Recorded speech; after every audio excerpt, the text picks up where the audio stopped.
মুহাম্মদ সাল্লাল্লাহু আলাইহি সাল্লামের জীবনীতে 3টা থেকে 4টা ঘটনা আছে, যেই ঘটনাগুলো জেরুজালেমের সাথে যুক্ত, মসজিদে আকসার সাথে যুক্ত। এক, গলিবাতির রোম।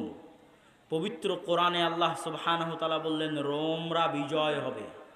এই আয়াত অবতীর্ণ হওয়াতে আবু বকর, ওমর, উসমান তারা খুশি হলেন। কেন খুশি হলেন? এর প্রেক্ষাপট আপনাদেরকে সংক্ষেপে বুঝতে হবে। এর সংক্ষিপ্ত প্রেক্ষাপট হচ্ছে, পারস্যের অগ্নিপূজকরা মসজিদে আকসা দখল করে নিয়েছিল, জেরুজালেম দখল করে নিয়েছিল। তাদের হাত থেকে যখন পারস্যরা, অগ্নিপূজকরা যখন মসজিদে আকসা দখল করে নিয়েছিল, তখন মক্কার মুশরিকরা খুশি হয়েছিল, আর মক্কায় থাকা মুহাম্মদ সাল্লাল্লাহু আলাইহি ওয়াসাল্লামের সাহাবীরা কষ্ট পেয়েছিল।